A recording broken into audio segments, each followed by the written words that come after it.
I can get them in a second. So moved. On the question, Thank you. Sorry. It's those okay. in favor? Moved. Disclosure conflict of interest, any noted? None noted.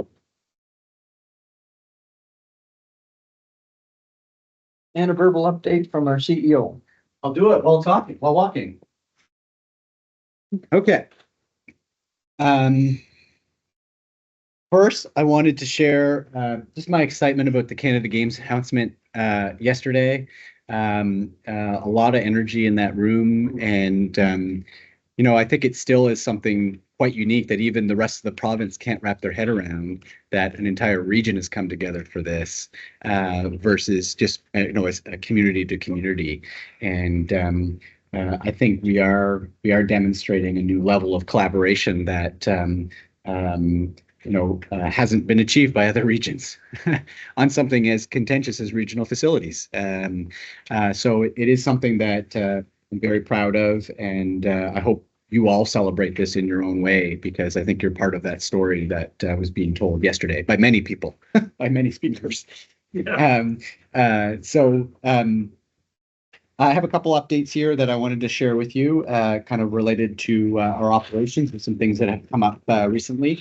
Mainly all good. So the first one is on recycling. We had a funding agreement with environment and local government through the Environmental Trust Fund for a waste limit strategy. And the vision here was that both Hampton and St. John in the recent years have done a waste diversion effort, which has yielded significant impact on diversion to the landfill, but also has yielded significant savings for their own operating budgets. So the vision was to dive into this and look into it. And we are engaging on this more heavily now. There will be a public survey being done across the region as part of this to build impressions of the community around diversion and around attitudes on waste limits. And then we'll be bringing that back to the CAOs, among others, to kind of get feedback on where to go from here. But ultimately, nobody will be pressured into doing anything different, but it's the opportunity that we want to share with you and how it could be and how it lines up with the perceptions that we've collected. So you might hear about that. I want to make sure you're aware of it. If some of your residents are being surveyed on this, it is part of this work that we're doing right now. The next one is the rail working group. We had our first regional rail working group, and I thought it was a very successful first dialogue. Believe it or not, people really have a lot to say about rail in our region, and I think they've been wanting to say it for a while. So it almost felt like, you know, the pop has been shooken, and as soon as you open up that cap, it's coming out. So that felt like that. One thing I wanted to acknowledge is that the private sector partners were not there. The main feedback that we'd received is that they're in the midst of dealing with these tariffs, and it is kind of top of mind, all hands on deck type of approach. So I acknowledge that, and we still hope that they will be coming to future meetings of this working group. Also think of the tone of that meeting was very respectful of all the partners involved in supporting rail in our community, from the port to the private sector, to the regulators, to the communities that deal with the benefits and the repercussions of increased volume of rail in our region. So one of the things we collected was feedback on 4 key themes. So public safety, education and awareness that is needed, strategic infrastructure that needs to be looked at, and then community impact. What are those community impacts? So what we'll do is we'll eventually develop a work plan and strategy or actions from this working group to tackle. And from all indications, this group is ready to go and do some good work. And it's great to have the provincial and Transport Canada there as well. So there's quite a bit of, at this time, government coordination on this. Public safety, education and awareness, strategic infrastructure, and community impact. the last thing I wanted to share with you is that we have submitted an application to the province for additional funding for our enforcement pilot project. The enforcement pilot project was primarily engaged by 3 communities in our region, the Funny St. Martin's, Grand Bay, Westfield, and Hampton. The funding was to run out in early April, and we have asked for an extension. Our indications are that it has not been immediately approved for an extension for funding, and that it could be considered for another pot of funding this year later on. So what that does mean is that there will be a service gap, right? You've been providing this service for a while. You've been building up kind of a standard response. And unfortunately, and I'd warned this last year during the budget process that we didn't ask for this additional budget for the participating members. We still have our fingers crossed that the funds will be there. I want to inform everybody as well that if we do get the funds, it will certainly be reopened for any other member of the FRSC that would want to participate. Right now, there's 3 that have seen value in it, but we will open it back up. And if there's value for any of the other members, that will always be an option, and we'll adjust accordingly. So just thought I'd let you know, because I suspect for those who have those services, you're going to get some pushback from the community to say, "We'll solve this one," and now you don't have the resource to help you out. Can I comment on that? Absolutely. I just want to add to that, when we first had one of our issues was you can have all the bylaws in the world, but if you have nobody to enforce them, they're worthless. It's just another piece of paper that's going to sit on the shelf and collect dust. So when this pilot project come along, it was something that was totally new in our area. And when the lady come along, Colleen started going out visiting people. At first, we got a lot of pushback. People, what's this? People coming on and telling me what I can do, what I can't do. But as they got progressing along, Colleen started making a lot of relationships. And there was one particular lady that had there was 200 tires in her backyard, and her yard was just a mess. It was just a quarter. And Colleen had made arrangements for somebody to come in, haul these tires away at no charge to the resident. And at the end of it, the picture of like the before and the after was night and day. And the lady actually called up and said, "Look, I'm so appreciative somebody come in to help me out." And this is not, the intention was not that somebody was going to come in with a big stick and force you to do something. It was for somebody to come in and say, "Look, I think we have a problem here, and how can I help you to overcome this problem?" And at the end of it, I can tell you that it was well received in our area. And I hope that we can get the funding to carry this on. We're the same boat. Basically, that service is needed only when needed. That's the issue with small communities. We don't have somebody full-time going out and look for that. This pilot program we like, because it's basically the authority was with her in that department and just went out and did her stuff. And we like this. We like to actually we're in between. Like to say there's going to be a gap in the service there. We're actually talking to them to see if they can hire them on for Queen. And if funding comes, great, we'll get back into it. Other than that, we don't have any other way now to do what she does. We enjoy it. Great that someone like that, professional and has authority and stuff, can go out and make a difference than she has, for sure. Taking it off staff. Great. That's it for the verbal update. Okay, consent items number. Mr. Chair, could I Oh, just sorry, make a Dr. comment back to Bill's first comment about the Canada Games. So those of us who were there yesterday were very excited. I just want to make a point that all of the slides that were up in the slideshow initially showed that the partners were Moncton and St. John. The last slide said Moncton, St. John region. And I think that's really important. I don't think the rest of the province quite gets yet that we've got 7 participating municipalities. So I would just like to ask that everybody, if you get the opportunity to speak to anyone on the bid committee or anyone who has anything to do with it, stress that we are St. John region. We're all paying our share, so I just think that's important. To that, I mean, that the advertisements and the slides that they present or whatever should have the entire, should have highlighted each of these 7 regions. think that's important as well, that, rural areas, we see our, communities that are on the waterfront that were, because we are all playing a huge role. Dr. Merrifield, did you have a comment?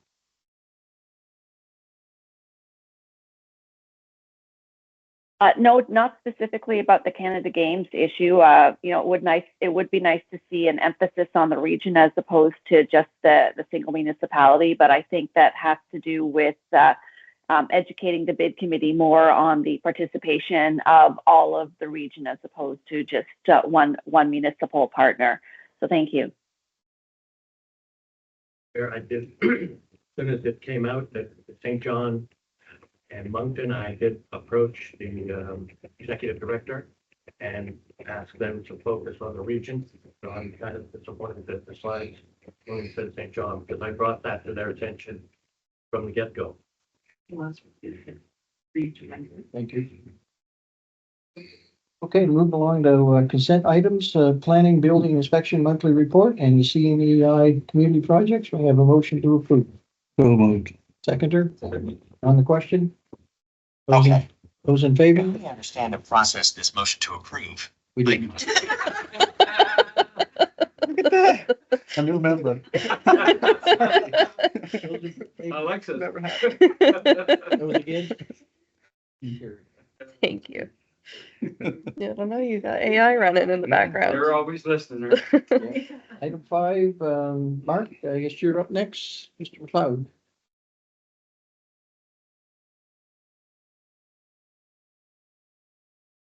Fire Suite demonstration. EnviroSuite?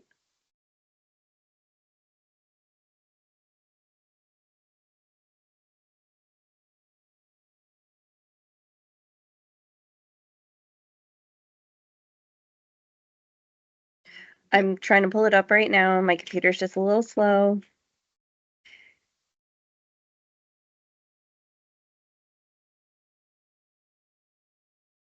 And Brittany, you let us know if you can't see this. It should work.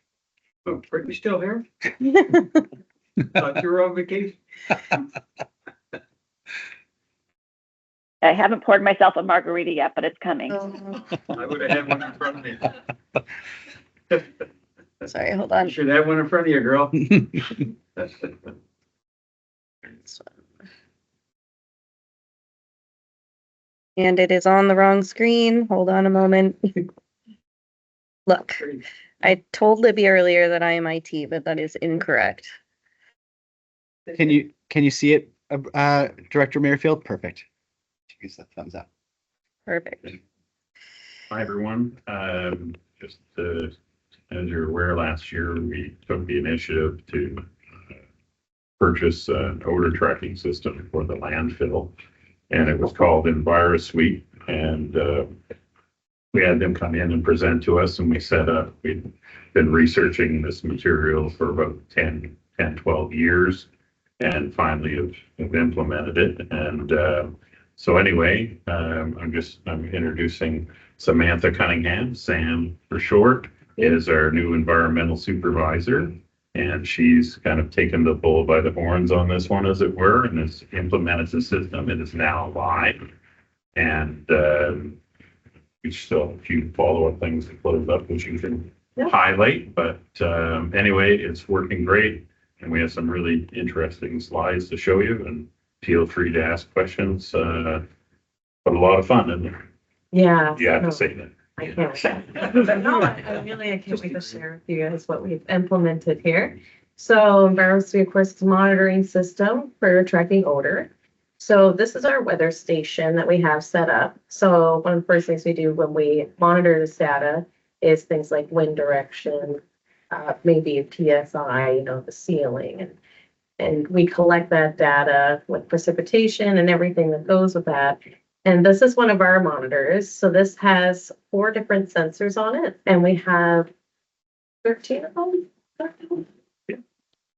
Yeah, so they're all over the landfill, and they collect that data as it comes. So we can see and even predict what our odor reports are going to look like and how high they are, what direction they're going in. And that helps us see if we have any issues in the area. Maybe there's something that we can't see that's maybe not from like the flare or, you know, where we typically would find these things. So it's been very helpful for that. Yeah, that's a good question. Certainly. Are there any of those monitors throughout the community? No. Off of the landfill side? No. Specifically, they're on the perimeter or wherever. That's correct. Yes, yeah. So the odor reporting form. So this allows the person to fill in fields such as location, odor observation, time, contact information, and description of the odor. So this is something that's going to be available to the public. And they can go, and it's going to be, when we finish our website page, on our website, and people can click it. It's really easy to fill in. It's very comprehensive. And that will let us know. It'll come into our system and it'll take the data from the timestamp and location that you put in, and it will coordinate it with our data so we can see what's going on. Brittany has a question there. Thank you. It's glad to see this coming online. The order reporting form, when will that be live for people to use? I actually got an email this morning saying he's finished most of the edits. I'm hoping by the end of next week. Okay, that's great news. Thank you very much. We can go on to the next. Perfect. So this is a sample of what our odor observation report is going to be. So my programmers are still editing parts of this form, but like I said this morning, they're saying that they think they're ready to go live. But so this isn't the exact one we're going to put out with those edits made, but I wanted to give you guys an idea of what you're going to be looking at when you go to fill one. Question is, so that obviously there's gonna be,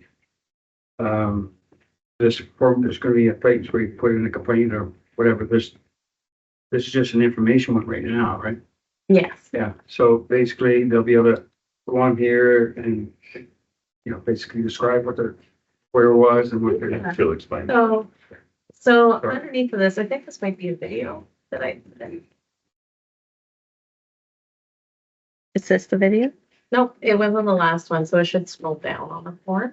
But it's the email, Oh, there. your first name, last name, phone, event details. And you can either put in your location. If you're not exactly sure what the location is, there's a map drop option as well. So you can actually just drag it on the map if you're not sure where you are.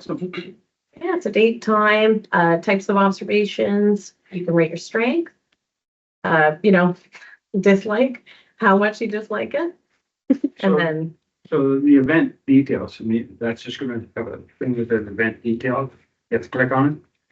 the event details, so that's everything underneath. So you'll click on the date and then the type of observation, all those go together to create. Yeah, that should be like someone like me looking at that, we go, okay, where do I put my stuff on, right? Where, yeah, So maybe yeah, it'll be information. do some more edit, Yeah. yeah, absolutely. Yeah, sorry. Okay. Just go by me. I look at that going, Yeah, I kind of had my parents look at it too, to be like, hey, you guys, you know, you use the computer a lot, like, hey. No, but it's good to know, right? We want everyone to be able to use it. oh, absolutely. That's what it's for. And so this is our domain. So this is how far we can compare where your location is to us. So outside of that domain, we can't go further than that. So if you're down in St. George and you try to make a complaint, it's not going to file because you're just too far away to say I'm in St. George, you know. So that's our area there. And it goes pretty far and it will show you. This is a workflow. So this is kind of what I'm looking at when I receive your ticket. So this allows me to go in and do the investigation, to leave you comments, to create an email response, to get back to you. And it generates these snapshots, which we have on another slide so you can see it better. Yeah. So it'll actually generate the photo of my data, my observations and yours, and we send that to you so you can actually see it as well, what's going on.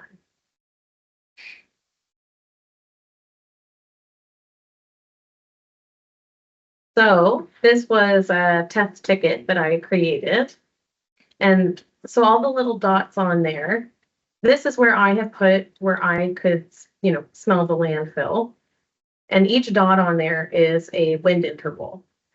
So that shows me my speed, how fast it's going, how long it takes for it to travel. And so this is something I would look at, and then I would go on to my screen and I would look at the direction that we're going, how far it's going, the plume to see how far that's traveling. And unfortunately, sometimes it does. But it's nice to be able to really see that. And it's nice to be able to send it out to people as well, so they can say, yeah, you know what, that is us and we have to do something about it.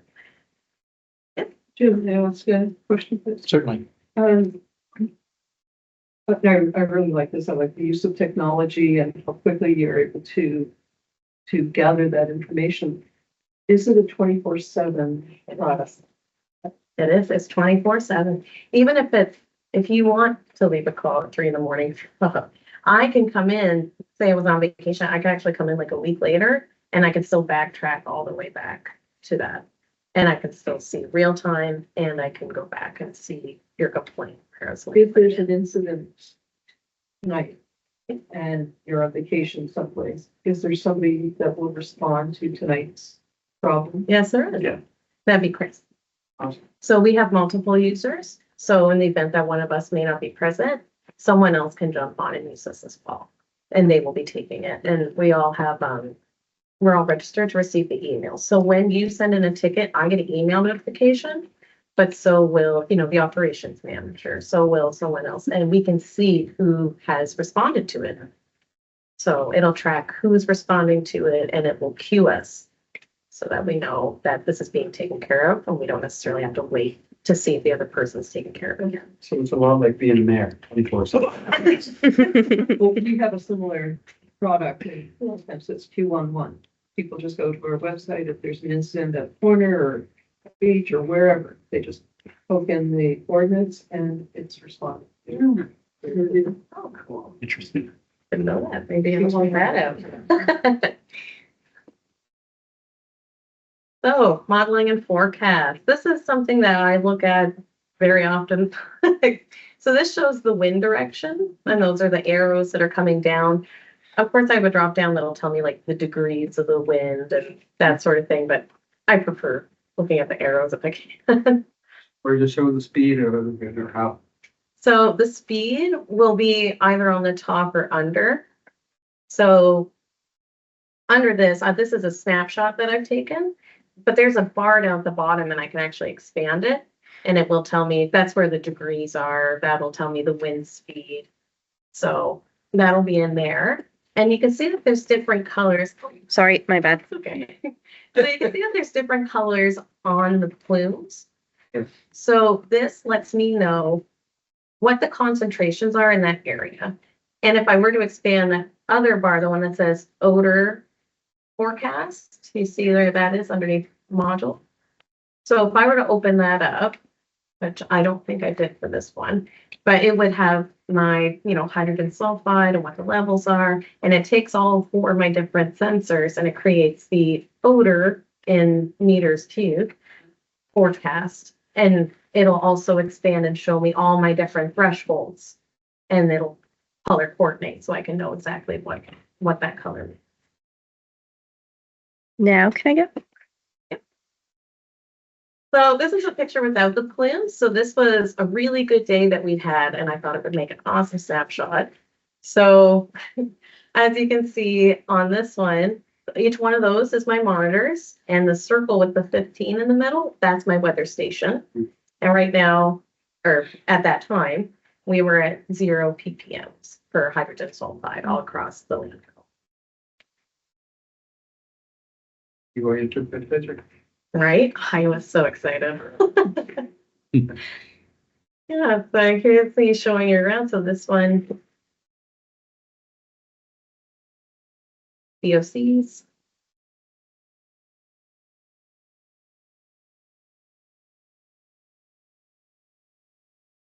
And our particulate matter. And the only one that we have particulate matter of that we take care of is the one right next to the flare because we know that that's going to be much higher.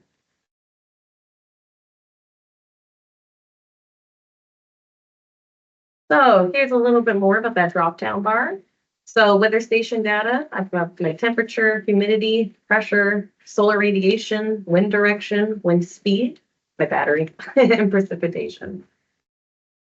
So it really collects a lot of data and it is 24/7. So These, it's a lot to look through. these stations are all solar powered? Yep, they are.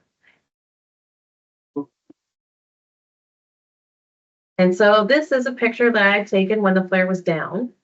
And you can see how large that purple spot is. And that's coming out over the active cell. And then you can see where it's green. It's getting a little less, but it's still going out into the highway and that overpass, which I'm sure lots of you here have probably smelled in that area when you're driving in and out. And so that was a good picture with the flare down to show you how far it can come. See the wind going straight down and it's just pulling it down with it. And then I have a picture with the flare running. And you can see just how much smaller and more contained that issue is. We're almost right just to the active cell, really. So I think that is a really neat comparison of the two. And I just love that I can see exactly what it's doing Real time, right? in real time. So official launch, April 2025. I'm very excited. I've been working with a really great team from EnviroSuite to get this all together with me. They have put in so much work and the back and forth of edits. I've just been so happy with them. And we're hoping to get this out this month. So final edits for websites with EnviroSuite programmers. And like I said this morning, I think we're pretty much wrapping up. And then, yeah, we've been using the system since January. So it hasn't been live and accessible to the public yet because we were still getting our public interaction together and the website. But we've been logging every complaint that we've had since January. So it's been up and running.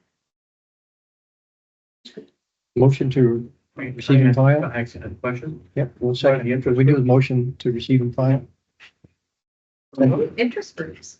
on the question. Interest groups. That's in That was my question. Won't be like seeing me or anyone.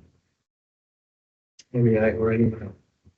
And anyone who has an interest in it, as a special, it's a public. Yeah.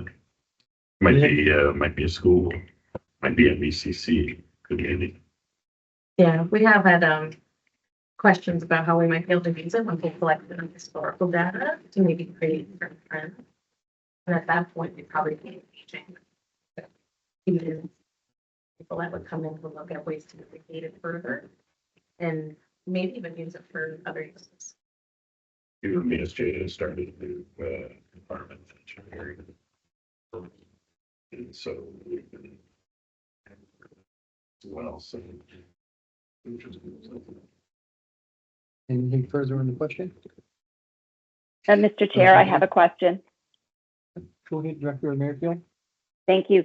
Thank you for that presentation. I'm really excited to see this be launched publicly. You did already answer one of my questions in that last slide about what the publicity is going to be around the launch to the public on this. I'm super excited to see that online form. Previously, the process to report any kind of odor was onerous and people weren't aware really of what to do or where to go. Now, my question has to do with the data. Is there going to be any sort of public-facing data or dashboard on what the data that is collected looks like? Thank you. You know what? We have been discussing the possibility of a dashboard on the website. So I think that's a great thing to bring up because my colleagues here in the office, like, we should put something up for this. Maybe once a month, we can update the dashboard. And so I think we will be looking into that. And as far as the rest of the data, I don't want to share too much other than the snapshots that we send customers, mostly just for privacy reasons. So I don't want people, because we have addresses and people's homes and phone numbers and stuff, and some of that data might come up on a complaint. So we won't be sharing too much of that, but I will be sending, like I said, the snapshots. So if you were to send something into me, I could send you back an actual picture of the landfill with all our ratings and that sort of thing. So like with all our PPBs, you'd be able to see my weather station, and I would send you that for your complaint. That's great. Thank you. Agree with the privacy issues on specific complaints. I was more interested in making sure there's transparency on the data for any plumes that might be coming out of the landfill. Thank you. Oh, yeah. Perfect. One comment.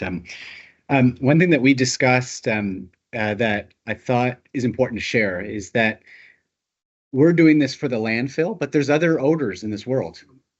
So it could be very likely that there is an awkward scenario where we do our investigation and we conclude that it's very unlikely that the odor that you were smelling is coming from the landfill. And we would have the data to say, and this is why we've come to that conclusion.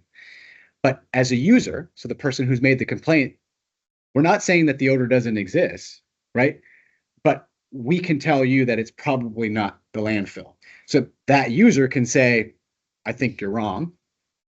They can say, well, then who is it? Can you help me figure out who is making the smell?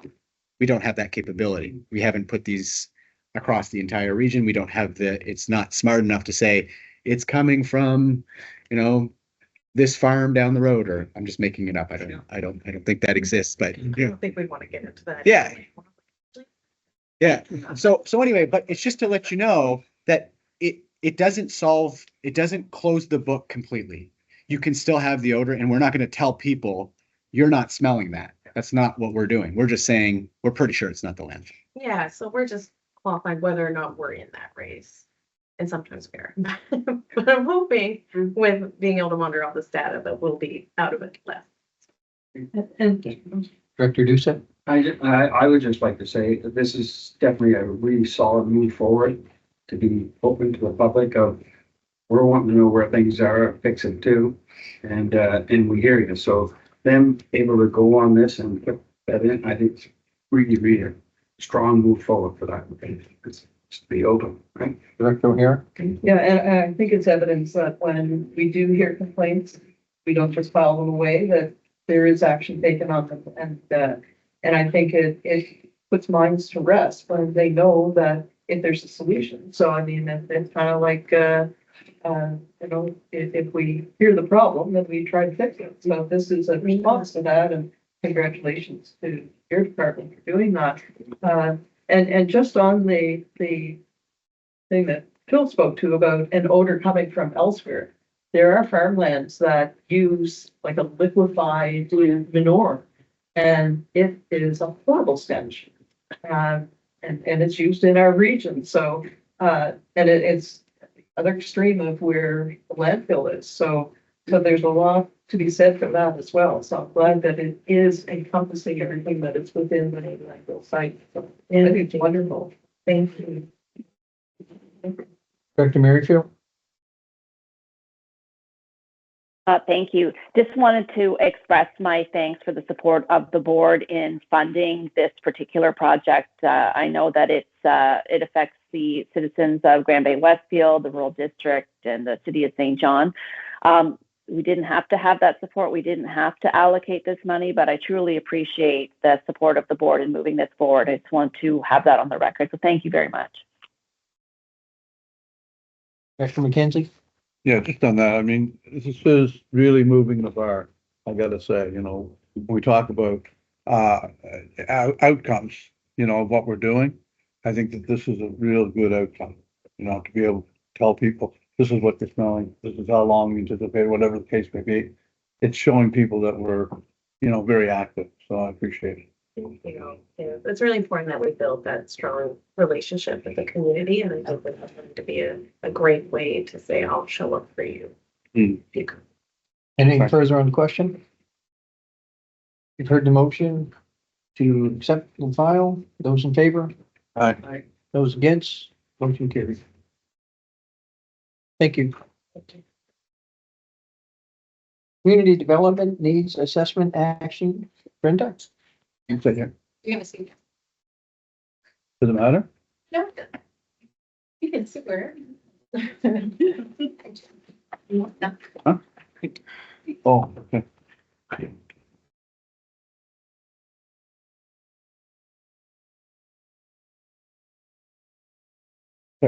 I'll start, but I'm just waiting for Cassie to bring up the presentation. You can.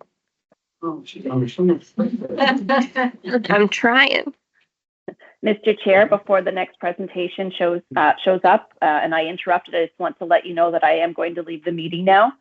Brenda, I'm sorry I'm going to be missing the presentation, Director Mackenzie, and it's nice to see you, Mary, as well.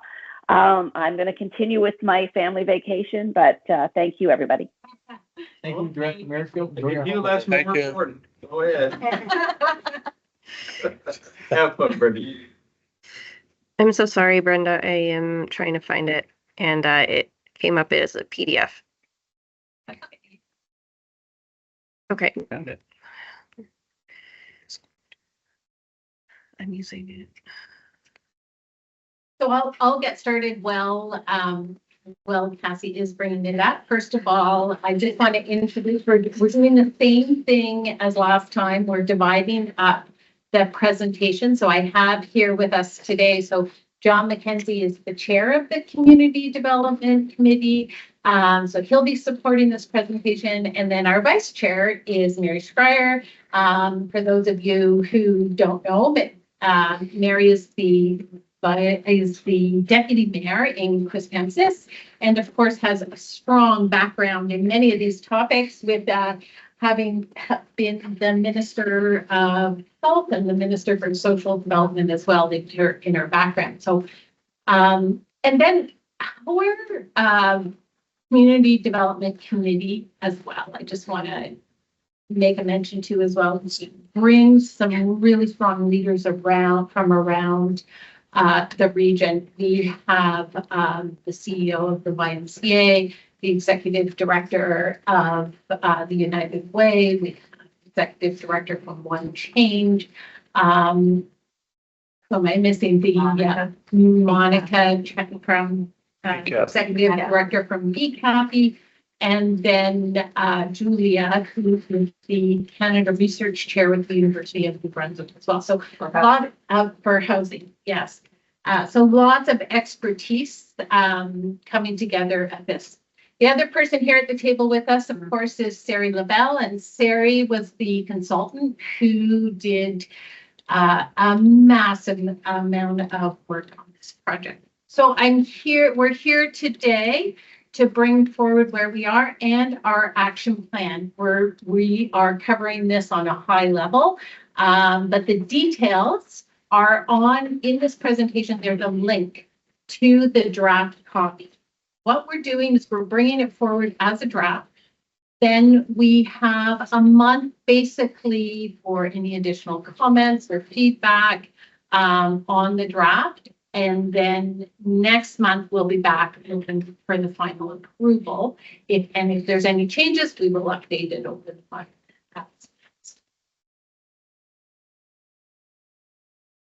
So the purpose, I brought many of these slides the first few slides were here last time. So just we developed the work scope and purpose of the plan, but basically to gather feedback from across the region and develop our plan for the next 5 years in the areas of social inclusion. So we can go to the next slide, please.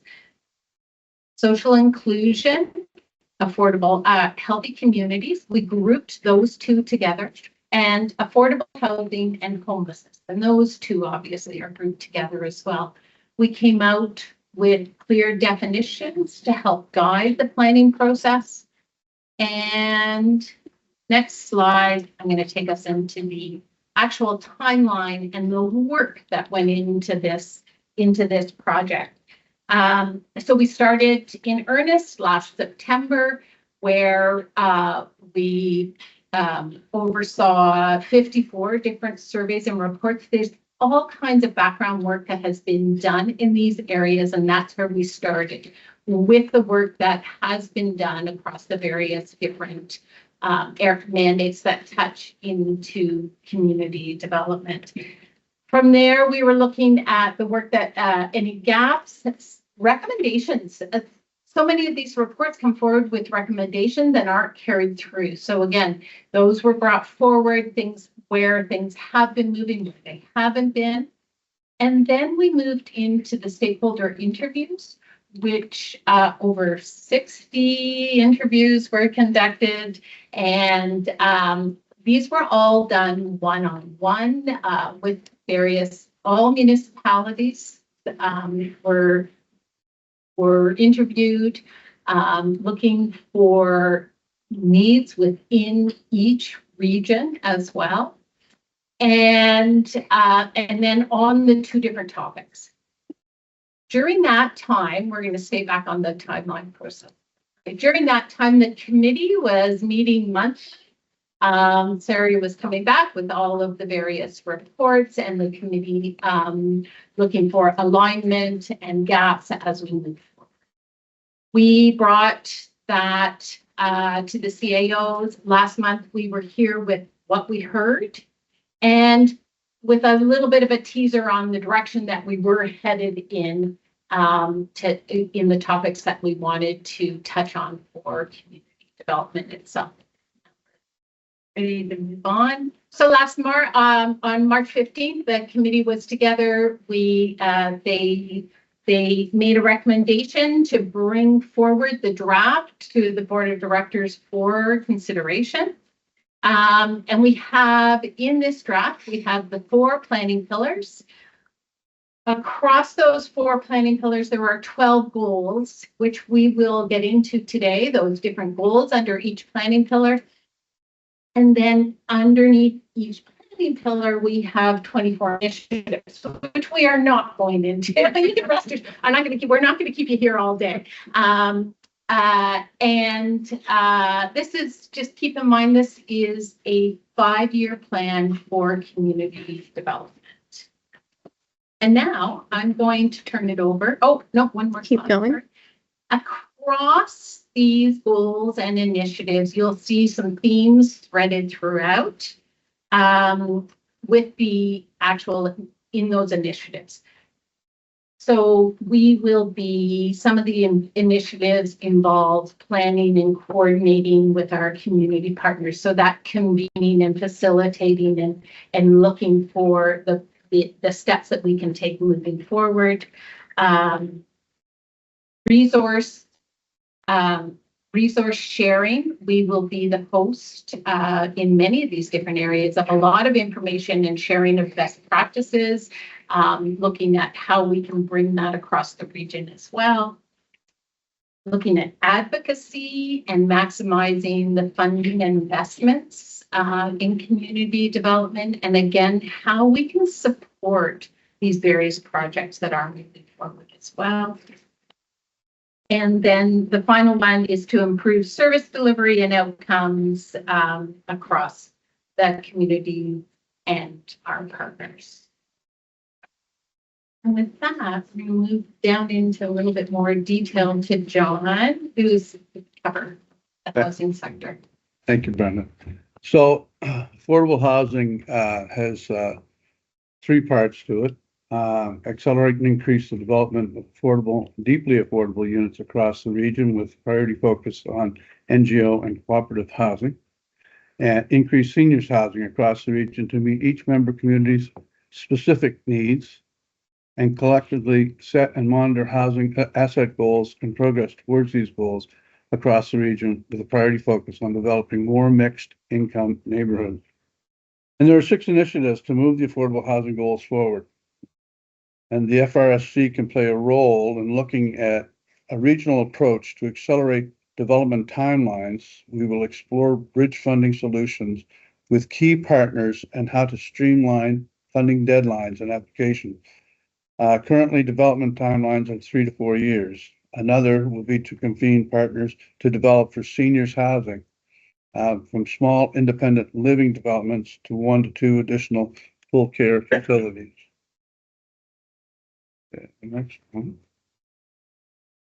is homelessness. So the homeless response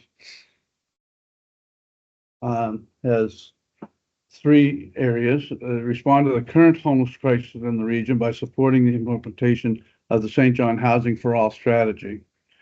Address increasing homelessness in member communities outside St. John by collectively developing a regional response strategy.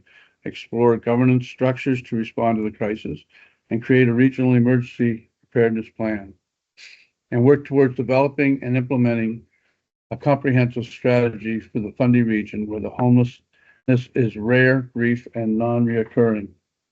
So we know that the crisis is being felt right now in St. John, and for the region to be successful at supporting unhoused people, it must start first in St. John. This is a socialite issue, and we are seeing episodic issues in all communities.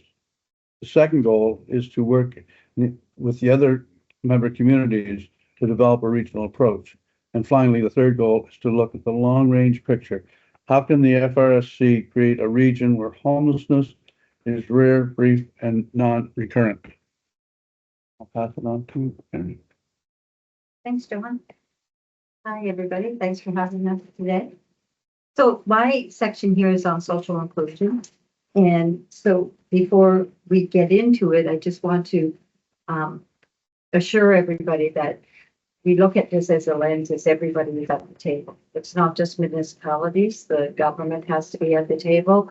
You know, the NGOs have to be at the table.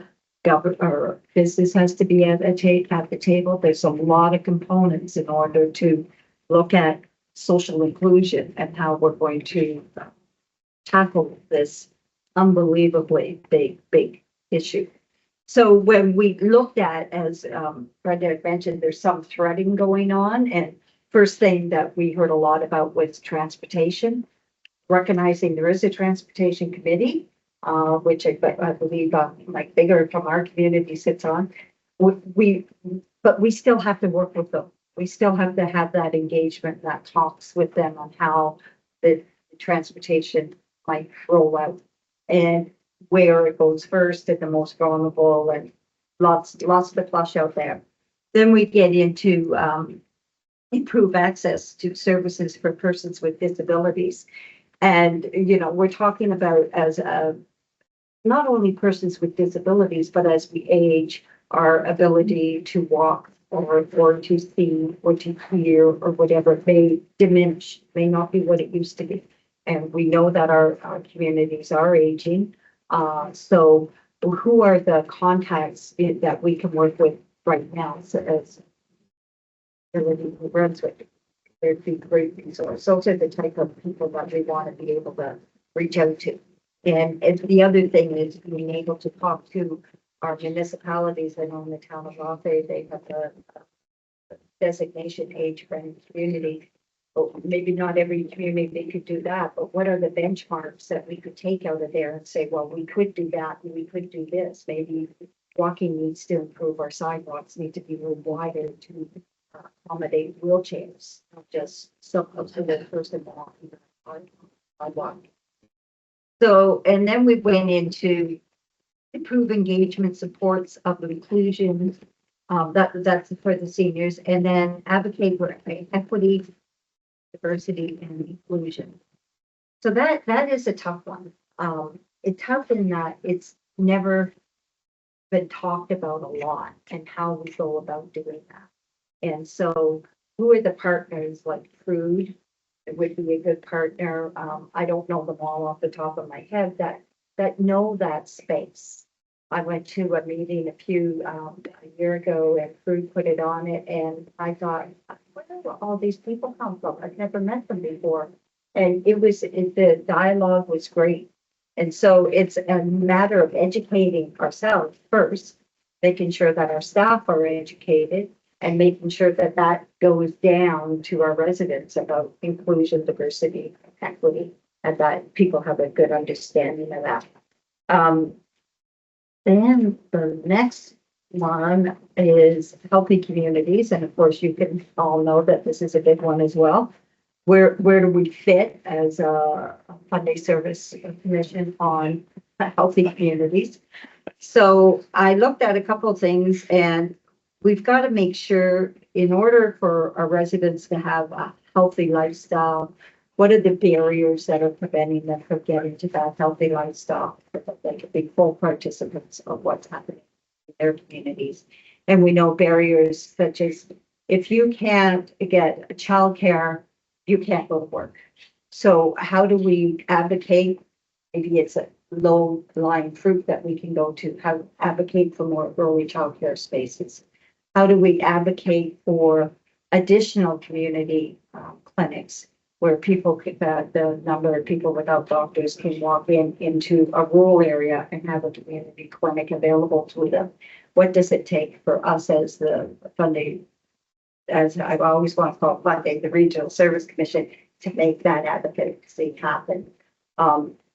We look at things like our St. John Regional Hospital, as I mentioned before, is the heart center for the province. It's the trauma center for the province. Last week, it came out, Margaret Melanson, $459,000 a day being spent to have persons with alternative level of care stay in a hospital. Well, what can we do to advocate to get them into the proper funds? Because when they're in the hospital, physio stops, speech therapy stops. They're just there. They just need housed, and that's not where they should be. So those are things that we can advocate for a healthy community, and just a few of them. And then the best practices across the province, what everybody else is doing. When we were in advocacy days the other day, we heard many communities talk about how they're attracting doctors to their community, what they're doing, how they're attracting community or LPNs to their community. And I thought, wow, I couldn't believe what was going on across the province with these initiatives. And I thought, that's sort of like sometimes we get in our box and don't see what other people are doing. And I thought, I can't believe how incredibly creative they've been and successful they've been at getting what they need when it came to community health centers. And so, that's sort of a lot of it. The big one, we talk a lot of talk about food security, and there's, again, best practices and what does food security look like? Like we want it to be available. We have a lot of local gardens now. Maybe those local gardens are, the food is being donated every Thursday. There's the food baskets for people to pick up lettuce and salad or beans or whatever. But then we were talking about how it goes a step deeper. Perhaps persons don't know how to cook that meal, and so who are the organizations that can help us? If you have the turkey, you should be able to get a few meals out of there. You can do a casserole, you can do a soup, you have your main meal. But if you don't know, then you don't know. It's not going to happen. It's, you eat the turkey and throw the rest out, but then you could have had a couple of casseroles with a canned mushroom soup and some dollar store noodles thrown in, and there you go, another meal. So who are those people that we can connect to get those things done? So again, in closing, it's still a lot. It's big. And the advocacy for the province to come to the table continues with our committee. Thank you. Wow. That's just so again, as I said at the beginning, thank you, Mary, John, too, for kind of helping to walk through the various goals and steps. I do encourage you to take a look at the detailed report. It is very long. If you want to get to the actions and the initiatives underneath, those are the last 10 pages or 11 pages of that report that we have shared with you. So the recommendation is to receive and file this presentation. Again, this is a draft circulation open for comment. And we'll be working with our partners we have a lot of collaborators listed across the area. So we will be reaching out to each of our collaborators, et cetera, to start looking at, does this seem to align?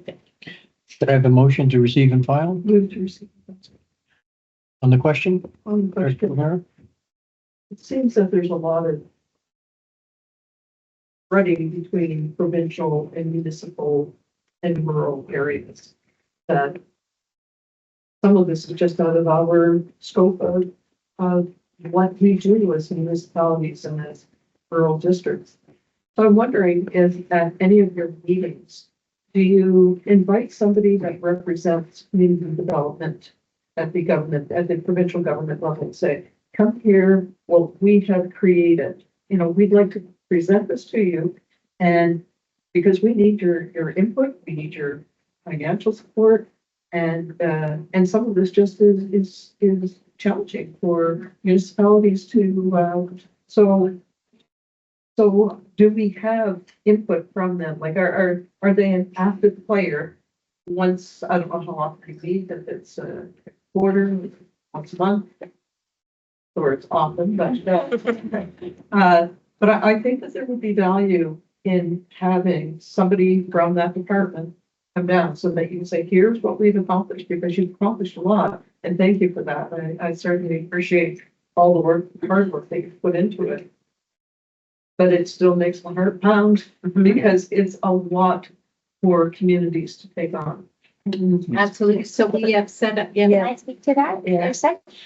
As part of the stakeholder engagement process, all the provincial bodies involved in each of these goals and initiatives were engaged in identifying key needs and sourcing whether there's traction for the initiatives that came out. So they're ready to continue those deeper discussions when the committee gets into the specific initiatives.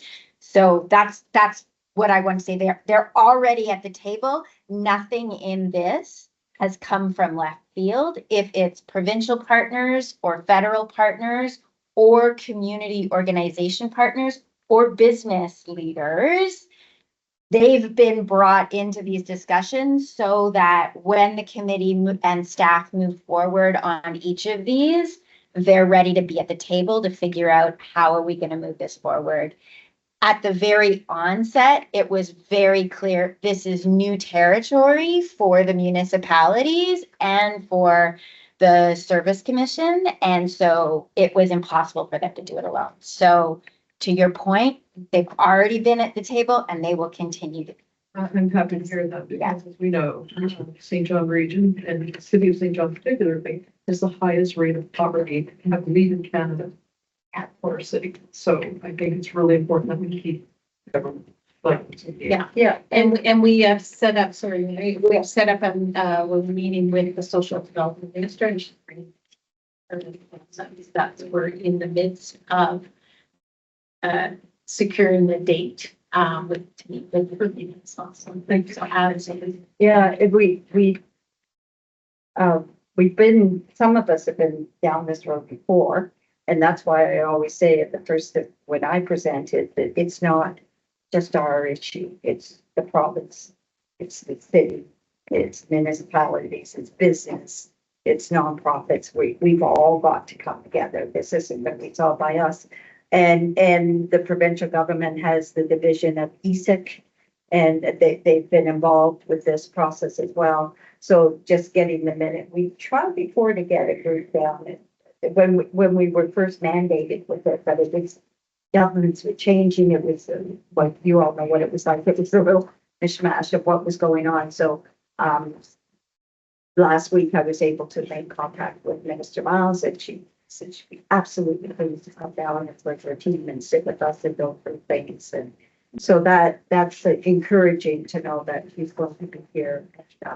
She will present. She could see where we're at. And again, there will be the request for dollars, or if not dollars, the committee will discuss it, maybe removal of certain sections. So I can just wrap. I mean, you know who the quiet one is on our committee. But I will say this. In addition to all of the hard work and heavy lifting that Sarah did, in the 65 plus interviews, and having all the expertise that Mary brings to the table with her history, right? Our committee is made up of people that will teach you something every day of the week about where they are. Like Julia Melnick, Melnick. I've learned so much sitting at the table with her, and you can say, well, gee, I don't know how this would be funded. Oh, well, the provincial government's got this, that, and the other thing for housing. She knows everything about housing. And so we're very, very fortunate to have those people sitting around the table because they bring so much to the discussion. Director Doucette? Yeah, and just just a quick point is to what Mayor O'Hara said. Well, first, we have, it kind of makes you go, oh, geez, we get so much to deal with the commission. I would wonder if we're duplicating some of the services that are already looked at or in place and not, you know what I'm saying? I would say of your presentation here, did anybody check that it's not duplicated? Yes, so that was why we ended up doing such an extensive stakeholder interview process and document study review, because we wanted to make sure that there wasn't duplication. And I would say that, I mean, if you dare to go into some of the additional materials that are included here, there were three criteria that we looked at in terms of identifying whether something should be an initiative or not. One was regional alignment. So will all the member communities at some level benefit from this? The second was, is this initiative aligned with best practices nationally, internationally, and regionally? And then the third one, is there traction within the partners, whether that be provincial, federal, or community or business partners, to actually move this forward? And there was, I mean, our planning sessions, I got a little bit dictatorial at some point to say, look, this is a great idea, super bold, but there's no traction with community partners to do this. There's no traction with government to do this. You're going to have to table that to later. So everything of those 24 initiatives that are connected to those 12 goals do have a level of traction, and there's no duplication out there. That said, this has to be used as a living plan that will change as the context changes. I mean, we're staring down this barrel of tariffs right now. That can be a total game changer in terms of community needs and demands and funding, business interest, provincial and federal interest. So everything needs to be seen as, let's see if there's traction around the table, if we can make great strides, and if not, maybe we have to move on to the next thing. And some of those actions are purely advocacy.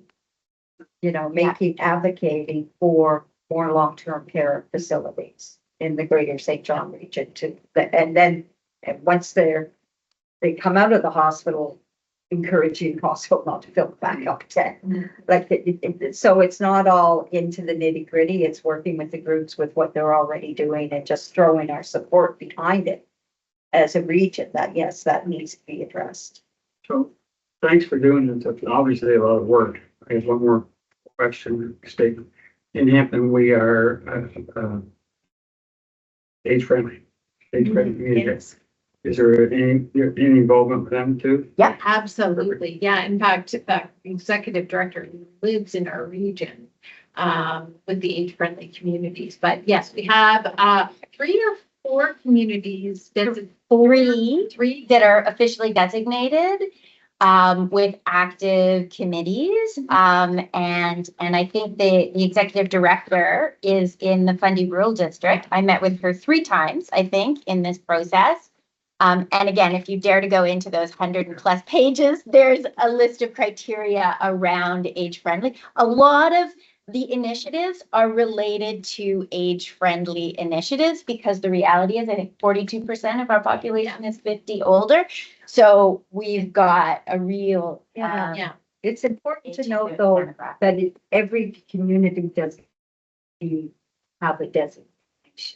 You may just have a few benchmarks that you want to put in to make sure that your council is staying on the right path and saying, oh, yes, okay, what is it that we would like to do? We don't want to go through the designation, but we want to make sure that we're adhering to what we think is appropriate for our seniors. So it's not like, you know, forcing people to go this direction. It's broad base. What is it you can do to make your community the best it can be in seniors? It could be putting bench park in a certain location. Maybe instead of benchmark park being every 20 kilometers on our trail, they're every 10 kilometers because a senior may tire quicker and need to have that seat. But it doesn't have to be written in stone. Bill, you got a comment? Yeah, just the 2 points. One is, I do know through this process, you got a bunch of ideas of what you could do that you chose not to do. And that's not a big part of this presentation because the presentation is where the opportunity lies. But this was so needed because when we're given a mandate that didn't have a lot of clarity, everybody has their assumptions on what we could or should or might want to do. And this is bringing it together. And the second point I want to make is, we put these committees together and like, we were doing our best, but there was no manual. We didn't know how to do this right.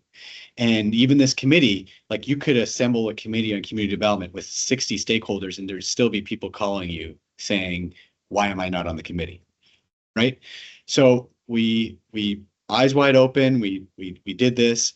And I know I hear a lot about let's try to minimize the impact of the commission on people in the region. But what I see from this group is just a passion to make this work. Like they had 6, 7 monthly meetings in a row, hours. And the commitment of that group, from the leadership of our own staff, certainly to the leadership that's here today, and Siri with your support, like this to me shows me that there's something really special with this mandate that is striking a chord with a lot of different stakeholders. And this is really well intentioned. And I think this is going to guide us for years to come. And ultimately, the commitment I want to make as a CEO of the organization is that this work has to be integrated into our flows of work and thinking. This is not something that should remain as a thought piece. This should be how do we benefit from this great work that you've done, and let's integrate it into our workflows into the future, and let's show some results from the impact that you've done. And that's the best way that we can thank you is through action for this work, and then thank the members that are also looking for this. So I just wanted to sincerely thank you for the amount of work. It's tremendous. It's way more than I could have ever imagined any committee to take on. And now we've got a product that we can implement and benefit this mandate and most importantly, the members of our region. I want to thank you for that, Phil, because we didn't want to be on the side of the desk. We want to be part of the mandate that we've been mandated with. And if we're going to be there, we're all in. We want to be all in and not a separate thought. Thank you. Anything further on the question? You've heard the motion. Those in favor? Right. Those against? Motion carried. We'll be back. Thank My pleasure. Yeah, thank you very much.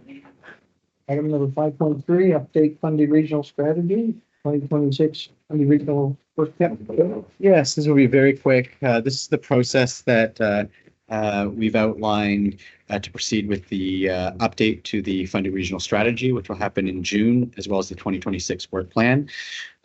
Cognizant of people's time and committee's time, we're actually going to use a survey tool, hopefully minimizing the amount of meetings that are required, collect that, review it with the CAOs and RDMs, and then present, at least hopefully by the end of May, a draft of what those changes might look like to the board.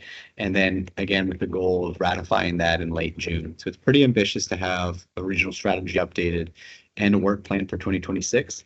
But that's ultimately the goal that we have. And we want to make sure that we're fulfilling a mandate to the organization that was passed by the board during the budget approval process in October of last year, which was to do exactly that, by mid-June to develop a update to the strategy. So this resolution basically says, yes, proceed. This looks good. Give us that recommendation by June. I have a motion to adopt the sequencing and tasks associated with the update to the Fundy regional strategy and finalization of the 2026 FRSC work plan as attached in this report. Okay. On the question. Those in favor? Aye. Those against? Motion carried.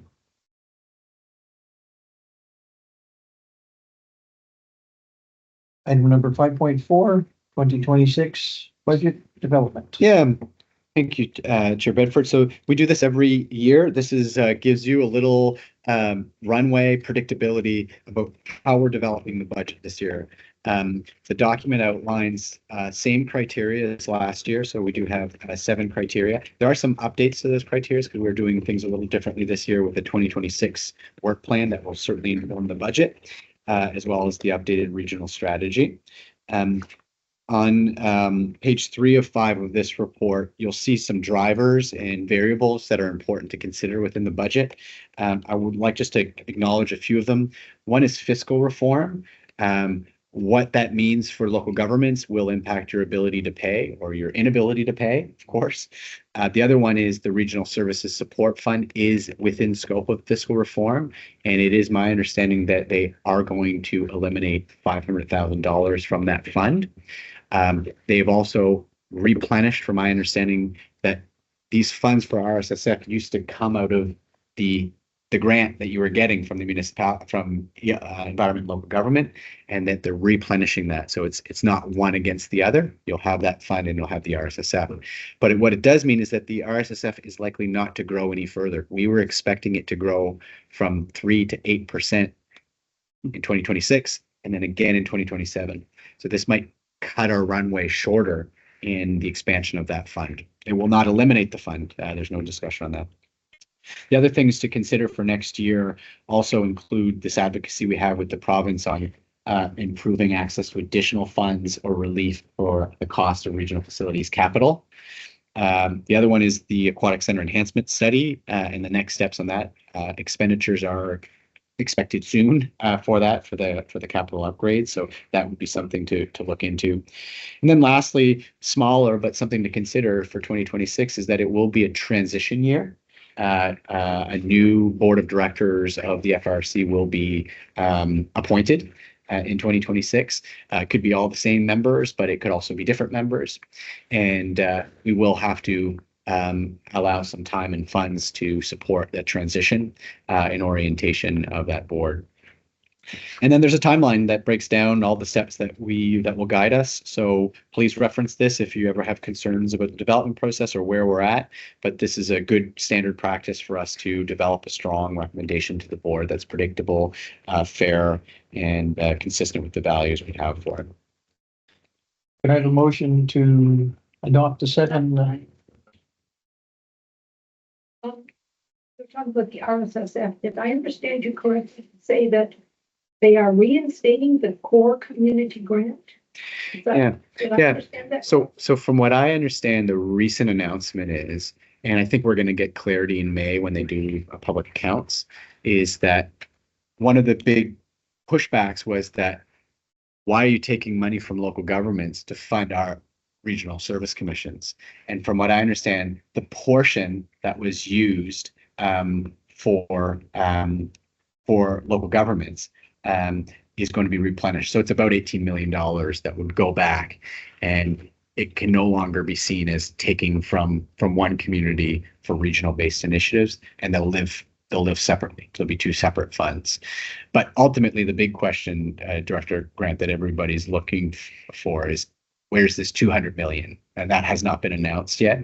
So that will be a bigger item that we'll have to uncover when this May meeting comes forward. Okay, first we'll put the motion on the floor and then we'll take the questions. Second. Seconder? On the question, Second. On the question, Director O'Hara? given the state of affairs right now, Mr. Chair, it will be with a very sharp pencil and a very clear lens that we look at the going forward budget. We have tariffs that are going to impact my community. They're going to impact the people that live in Quispamsis, that work in many of these businesses in St. John and surrounding areas. We are purchasing items that are 1 and 2 years out from the United States that are going to be impacted by tariffs. That all falls on the municipalities, Mr. Chair, for us to come up with that extra money that we had no idea, didn't expect that this was going to to hurt our community and our taxpayers the way that it will. So as we move forward with anything that we do in Quispamsis, it will be with a sharp pencil and a very clear lens to make sure that if we have to hold where we are with certain purchases, with certain costs, then that will be a consideration. Thank you. And you're 100% correct, because the problem is that you don't know what the tariffs are going to be. Is it going to be 10%? Is it going to be 25%? Is it going to be 40%? So if you're out to that extended period of time for delivery, it's best guess. Yeah. So all that to say is that the tariffs will affect how we use our taxpayer dollars. Absolutely. And that includes for and towards the funding of the RC, which includes the Envision St. John. So it has an effect on us. People may not realize, and as Mayor Reardon has stated, the St. John area is going to be the hardest hit in the country. Yep. Further on the question? Those in favor? Aye. Those against? Motion carried. Item number 6, committee standing agenda. Let's receive. Could I have a motion to receive and file 6.1A, 6.1B? On the question? Aye. Those in favor? Aye. Those against? Motion carried. Item number 7, nominations for the committees. You want me to read it? Yes, please. So approve the following nominees to the Planning Review and Adjustment Committee for a term of 4 years, April 3rd to 2025 to April 3rd, 2029. Andrew Giberson, Anthony Brickett, Aaron Pollock. The second one is to approve appointment of Mayor Rob Doucette as Chair of the Regional Facilities Committee until August 6th, 2026. Then to approve the following nominees to the Regional Transportation Committee starting April 3rd, 2025, ending on August 6th, 2026. Michael Lynch and Nick Cameron. You heard the motion Second. on the question? Aye. Those in favor? Question? I did have a question. So I see my appointment is till August 26th. White time. Elections. I know.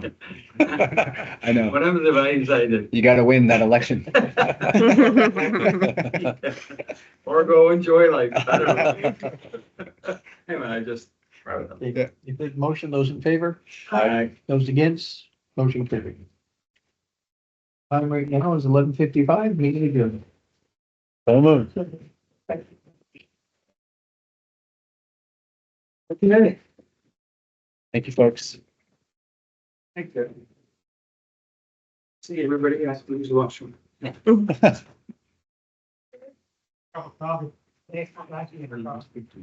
Sure.